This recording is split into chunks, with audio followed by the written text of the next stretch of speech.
I don't know where the last 25 years have gone, but over that time we've helped hundreds of business owners buy and sell businesses.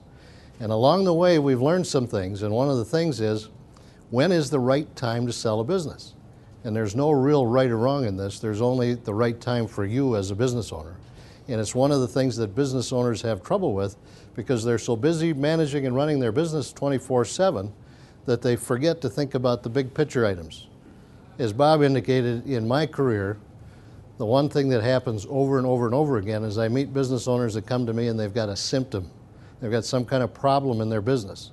And the problem might be HR. More often than ever, they come in and they say, I'm sick and tired of these HR problems. I just lost my best salesman. This happened, that happened. I'm sick and tired of it. Let me out. So I talk to them for a while and ask them where they are, how many years you've been in business, how old are you, how many more years you want to be in business, what do you want to do in retirement, how much money do you need in retirement to successfully meet that goal, and then let's take a look at your business and see what it's worth.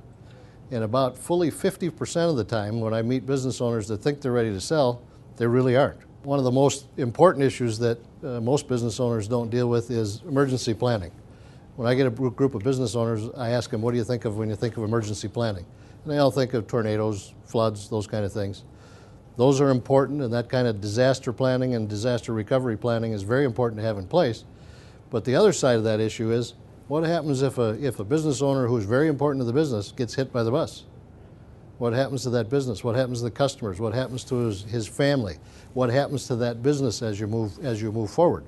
Do they have a buy-sell agreement in place? Do they have some life insurance in place? Do they have some disability insurance in place? What happens to the business? And you'd be surprised, more than 90% of the business owners that I talk to haven't planned for that type of an occurrence. When I meet the business owners and they think they want to sell, the first thing I ask them is, what are you going to do in retirement? Do you have a house in Minneapolis? Do you have a lake place up north? Do you have a house or a condo somewhere down in Las Vegas where you go golfing? How many properties do you have? What does it cost to maintain those properties and pay the real estate taxes? Do you have children that are going to be going to college? Do you have grandchildren going to college? What do you want to pay for? What can you pay for? And then what is it going to cost you in retirement? When you shift from actively creating income to the passively creating income, how much do you have to have in assets to create the kind of income necessary so that you can pay taxes on it and have enough money left over to still have a good retirement? Retirement planning is the big issue, and it's the one that we talk about with everybody. When I go down and I teach the MBA classes, usually the first question I ask is, what is retirement age? And the answer invariably is 65. We have that planted in our brain, 65, I'm going to retire. By the time I'm done with the class, when I ask that question, they understand that the answer is, as soon as I can gather up enough assets, enough financial assets, to generate the type of income I need in retirement, then I'm done. Then I can quit working to create active income, and I can start doing things that I want to do, whether that's being on the church board, whether that's going back to college and teaching some students, whether it's just going golfing or going fishing, whatever it is you want to do. There's no right or wrong in retirement. It's going to be different for all of us. How much is enough? What is your business worth? When do you pull the trigger? And when you do, all of a sudden, you're going to have the biggest liquidity event in your life.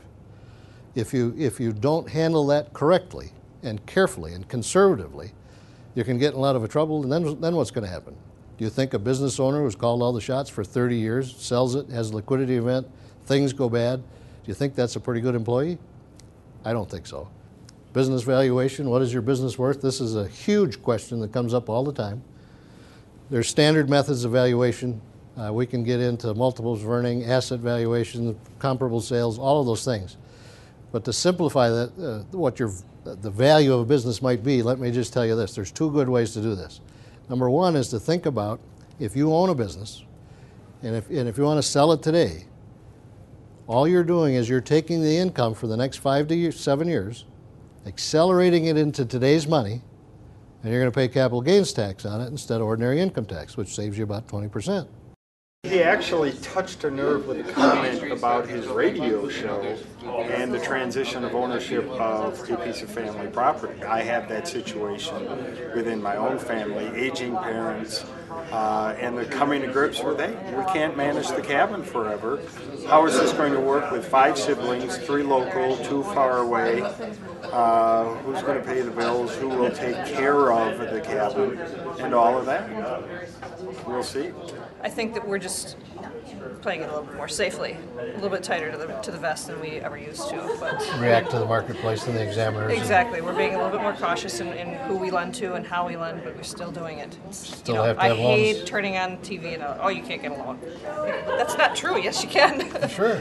You just have to look. You still have to Go make to the right money. institution. Well, good. But I'm glad you came appreciate it. today. I did. I really enjoyed it. Thank you very much. Thank you. You look fabulous.